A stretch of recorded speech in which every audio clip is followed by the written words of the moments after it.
ভক্তরা ফেসবুকে প্রচার করতেছে যে নুরো পাগলা হলো আল্লাহর ওলি। ওই জায়গার অনেকেই যদিও বলেছেন যে লাশে মেডিসিন দেওয়া ছিল যাতে লাশটা না পচে। আর শুধু লাশ অক্ষত থাকা যদি আল্লাহর ওলির প্রমাণ হয়, সবচেয়ে বড় আল্লাহর ওলি হলো ফিরাউন। আমার মনে বলে এত অপকর্ম করার পরেও ওকে যারা আল্লাহর ওলি বলবে, আমার মনে বলে এদের বিবেকের শয়তান প্রসব করছে। তার ভক্তরা ফেসবুকে প্রচার করতেছে যে নুরো পাগলা হলো আল্লাহর ওলি। কারণ কি? 14 দিন কবরের মধ্যে ছিল, তারপরও লাশ পচে যায়নি, অক্ষত ছিল। তারা এটা ফেসবুকে প্রচার করতেছে যে নুরো পাগলা আল্লাহর ওলি, এটা পছন্দ হয়ে গেছে। যদিও আসল ঘটনা হলো ওই কাপড়ের মধ্যে লাশ ছিল, শুটকির মতো শুকে গেছে, দুমড়ে লোকজন উঠায় আগুন দিয়ে পুড়ে দিয়েছে। লাশ কি খুলে দেখেছে? দেখাই হয় নাই, পুড়ে ফেলেছে। আর এরা প্রচার করতেছে লাশ অক্ষত ছিল, পচে যায়নি, আল্লাহর ওলি। আমি আপনাদেরকে একটা কথা পরিষ্কার করে বুঝাতে চাই, ওই জায়গার অনেকেই যদিও বলেছেন যে লাশে মেডিসিন দেওয়া ছিল যাতে লাশটা না পচে, কিন্তু আমি বলতে চাই শুধু এখানে শেষ নয়। আপনি ইমান এবং আকীদাকে প্রশ্ন করেন, আপনার ইমান কি বলে? যেই নূরে পাগলা নিজেকে ইমাম মাহদী দাবি করেছে, কালেমার পরিবর্তন করেছে, ইমান আকীদা পরিবর্তন করেছে, পবিত্র কোরআনকে বলেছে ভুজ পাতা, অর্থাৎ মূল্যহীন, কোরআনের কোনো মূল্য নাই। নাউজুবিল্লাহ বলেন। অথচ ইমানের অন্যতম দাবি হলো কার প্রতি বিশ্বাস করতে হবে?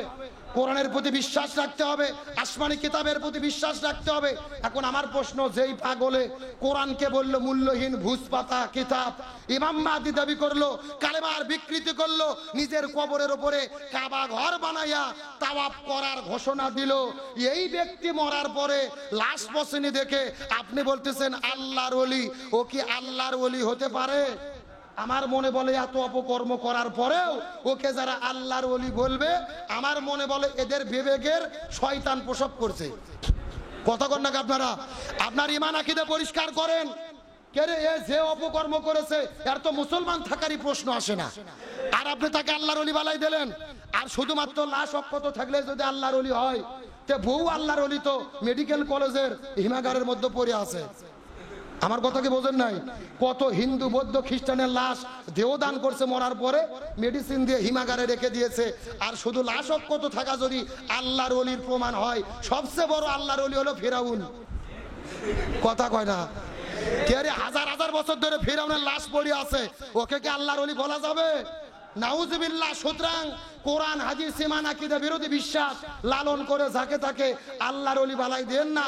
আল্লাহর ওলি প্রকৃতপক্ষে তারা যারা রাসূলের আদর্শ করে এই জমিনে দ্বীন কায়েমের আন্দোলন করে শহীদ হয়ে বিদায় নিয়ে চলে যায়। তবে আমরা পরিষ্কার করে বলি, লাশ যে পুড়ে দিছে আগুন, এটা আমরা সমর্থন করি না। এর দ্বারা ইসলামের ক্ষতি হয়েছে। ইসলামকে তামাম পৃথিবীতে জঙ্গি হিসেবে, সন্ত্রাস হিসেবে মিডিয়া সন্ত্রাসীরা প্রচার করতেছে। অতি আবেগ দিয়ে কাজ করলে হবে না, আমাদের বিবেক দিয়ে কাজ করতে হবে।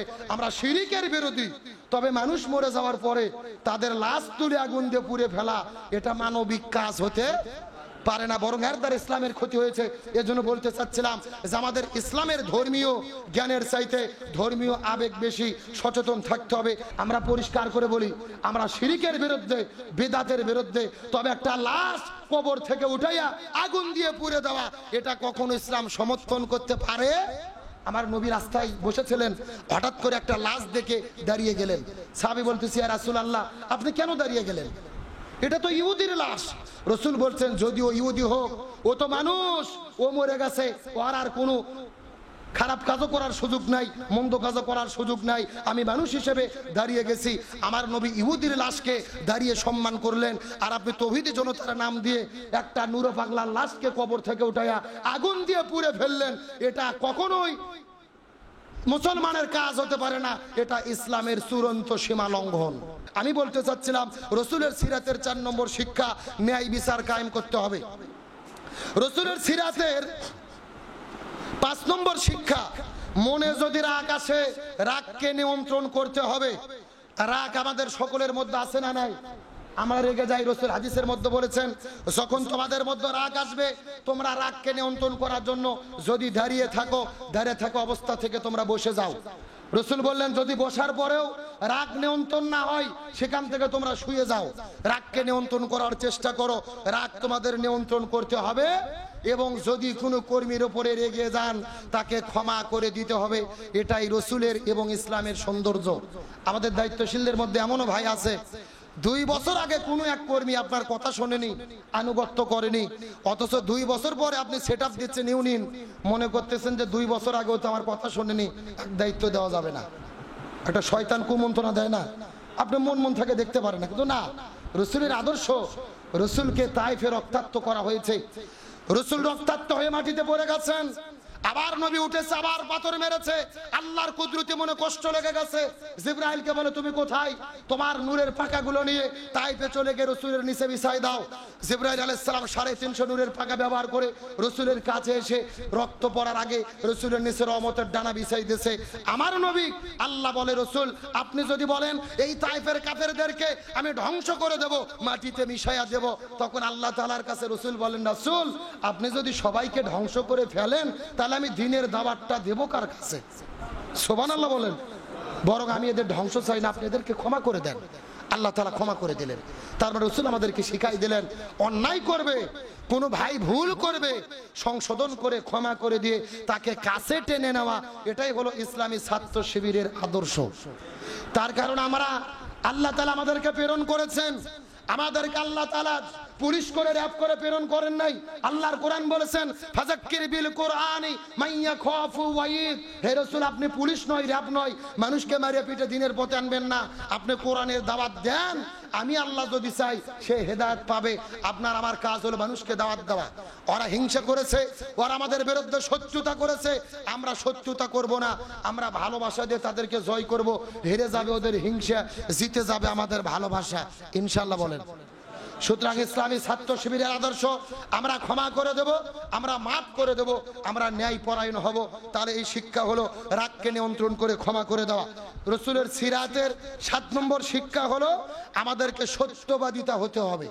কি হতে হবে? সত্যবাদিতা, আমরা সদা সত্য কথা বলবো। রসুল সেই আপনার আইয়ামে জাহিলিয়াত জামানাও কখনো তিনি মিথ্যা কথা বলেন নাই। এই জন্য রসুলের আপনার উপাধি ছিল সিদ্দিক, রসুলের উপাধি ছিল আতিক। এই জন্য সর্বাবস্থায় আমাদেরকে সত্য কথা বলতে হবে। এরপরে রসুলের সিরাতের আমাদের শিক্ষা হলো আমাদেরকে বিনয় এবং নম্র হতে হবে।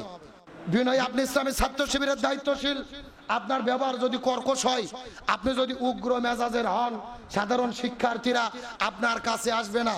আপনার মন মেজাজ, আপনার অমন ব্যবহার হতে হবে, আপনাকে এতটা বিনয়ী হতে হবে যাতে করে আপনাকে দেখলেই সাধারণ শিক্ষার্থীরা আপনার কাছে চলে আসে। এটা হলো রসুলের সিরাতের শিক্ষা, আমাদেরকে বিনয় হতে হবে।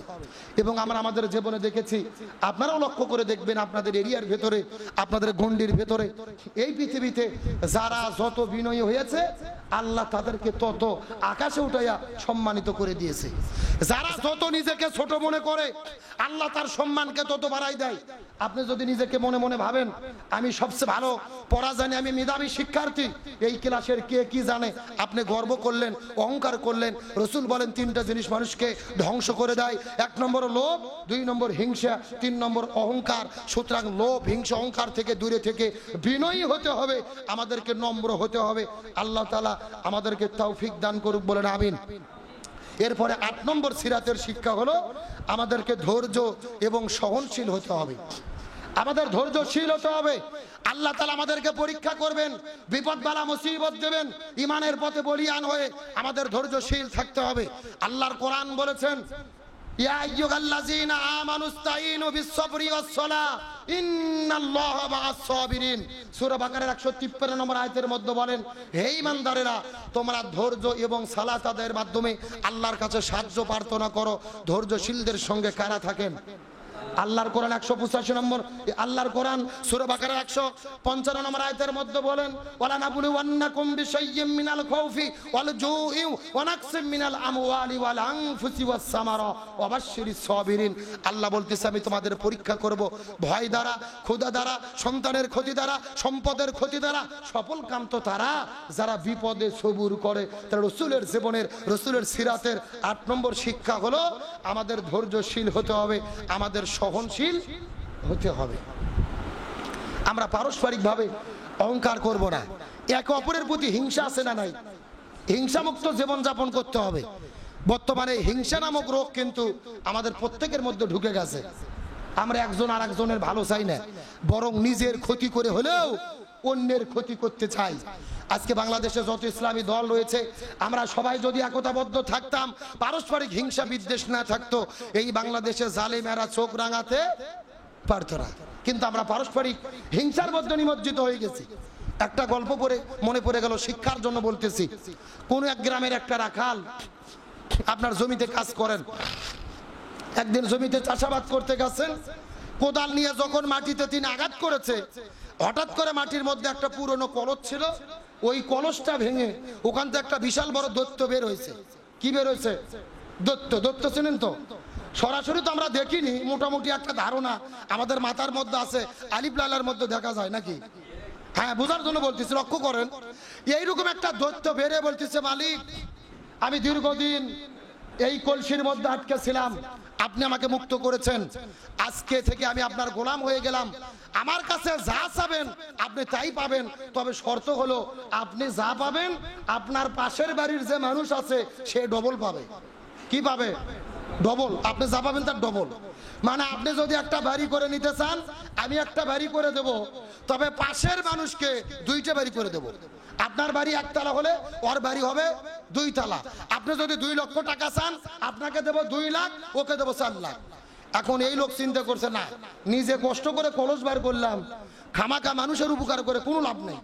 একেবারে কলসের মধ্যে আটকাইয়া বাড়িতে নিয়ে যে বিবিকে বলছে, খবরদার এই কলসে হাত দেবা না, বিপদ হবে। এর বইয়ের কাছে কলস জমা দেবো, আবার কাজ করতে চলে গেছে। মেয়ে মানুষের কিন্তু স্বভাব হলো আপনি যেটা নিষেধ করবেন ও আটো বেশি করে করবে। এখন বউ চিন্তা করতে, দেখি তো কি জিনিস কলসের মধ্যে, যাই হঠাৎ করে আস্তে করে বাড়ি দিয়েছে, কলস ফেটে দৈত্য বেড়ে গেছে। মালিক আপনি যা খুশি চান আপনাকে আমি দেব, তবে আপনি যা পাবেন পাশের বাড়ির মানুষ ডবল পাবে। বউ চিন্তা করছে, আমার স্বামী এত কষ্ট করে, গরিব মানুষ, সারাদিন রোদেতে ঘেমে ঘেমে কাজ করে, কি দরকার কাজ করার। দৈত্য বলতেছে, দৈত্য আমাকে একতলা একটা বিল্ডিং বাড়ি করে দাও। বাড়ি হয়ে গেছে, 10 লাখ টাকা দাও, পায়ে গেছে, 20 ভরি সোনা দাও, দিয়ে দিয়েছে। দৈত্য কলসের মধ্যে উঠাইয়া আটকায় রাখছে। কিছুক্ষণ পরে এই কৃষক জমি থেকে বের হয়ে এসে আশার বাড়ি খুঁজে পাচ্ছে না। কেরে টিনের বাড়ি, খড়ের বাড়ি, বাড়ি হয়ে গেল। আসে অনেক খোঁজাখুঁজি করার পর বিল্ডিং এর মধ্যে ঢুকে বউয়ের কাছে গেছে। বউ বলতেছে, তুমি কি পাগল হয়েছো? এত কষ্ট করার দরকার কি? দৈত্যকে যা বলবে তাই পাবে। এটা শুনে স্বামী তোর আগে বাগ বাগ কলস ফেটে দৈত্যকে আবার বার করে বলতেছে, দৈত্য আমার কথা যদি তুমি শোনো, আমি তোমার কাছে অনুরোধ করে বলতেছি, তুমি আমার 1 চোখ কানা করে দাও, একটা হাত কাটে দাও, একটা পাও কাটে দাও। তখন বউ বলতেছে, কে পাগল হলো নাকি? বলতেছে, পাগল হয়নি, বাড়ি ঘর যা হওয়ার হয়ে গেছে, এখন আমার যদি একটা চোখ কাটে, পাশের বাড়ির লোকের 2 চোখ কাটবে, আমার একটা হাত কাটলে আর 2টা হাত কাটবে। যদিও এটা সত্য ঘটনা নয়, তবে শিক্ষার জন্য বলতেছি, বর্তমানে বাংলাদেশে এই পরিস্থিতি চলতেছে, আমরা প্রয়োজনে নিজের ক্ষতি করে হলেও অন্যের ক্ষতি চাই, অন্যের ভালো আমরা দেখতে পারি না। এমন একটা স্বভাব আমাদের মধ্যে আছে না নাই?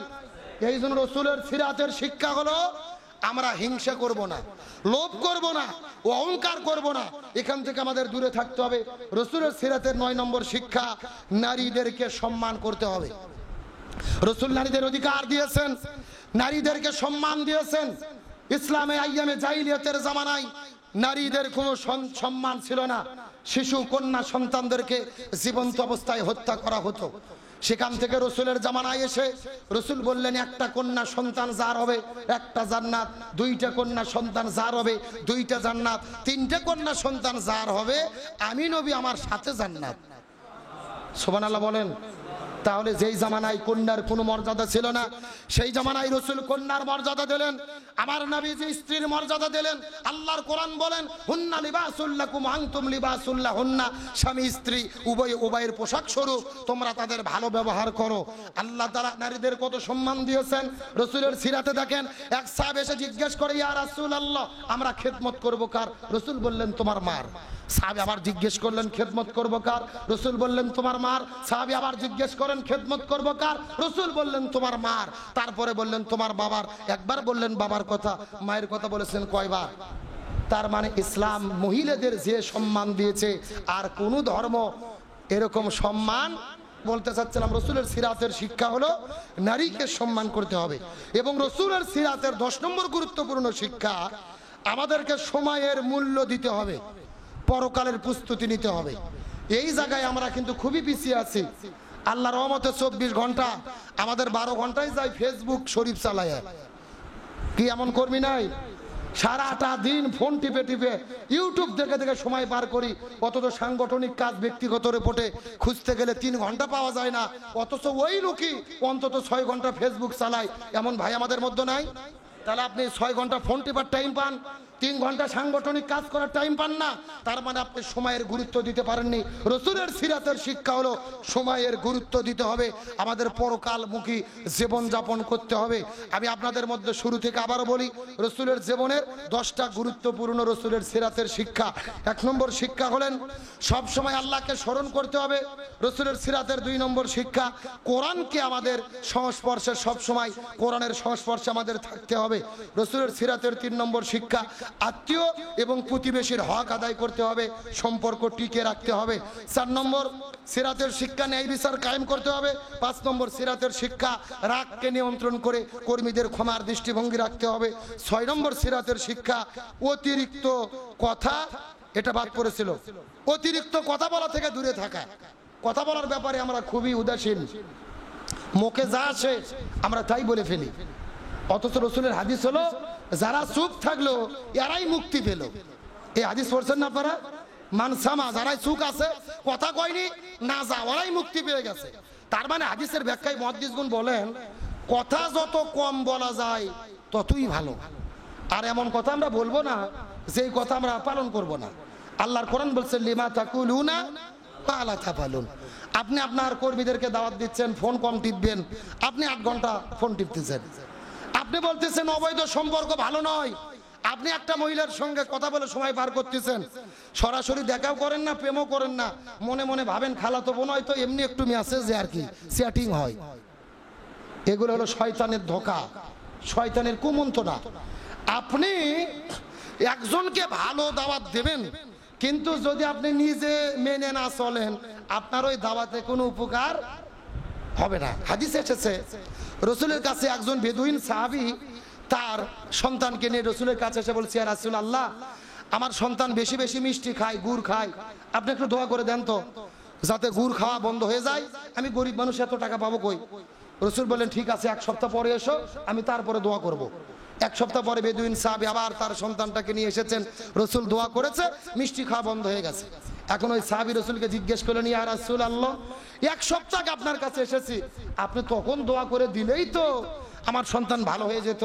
রসুল বললেন, তুমি জানো না, আমারও মিষ্টি খাওয়ার একটা বদ অভ্যাস ছিল, 1 সপ্তাহ ট্রেনিং দিয়ে আমি মিষ্টি খাওয়া বন্ধ করেছি, তারপরে ওয়াজ করলাম, তারপরে কাম হলো।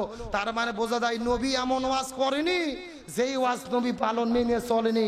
তার মানে বোঝা গেল নিজে আমল না করে ওই ওয়াজ করলে আমার কর্মীরা মেনে চলবে না। সুতরাং আগে নিজে আমল করতে হবে, সেই দাওয়াত দিতে হবে। তাহলে বললাম, অতিরিক্ত কথা না বলে আমাদেরকে বুঝে শুনে অল্প কথায় আমাদের কাজ করা।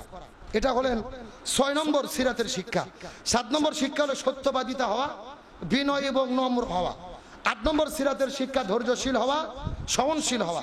9 নম্বর সিরাতের শিক্ষা নারীদের সম্মান করা। আর 10 নম্বর সিরাতের গুরুত্বপূর্ণ শিক্ষা সময়ের মূল্যায়ন করা, পরকালের প্রস্তুতি গ্রহণ করা। এই 10টা গুরুত্বপূর্ণ কাজ সিরাতের আলোচনা থেকে আমরা করতে পারবো তো ইনশাআল্লাহ।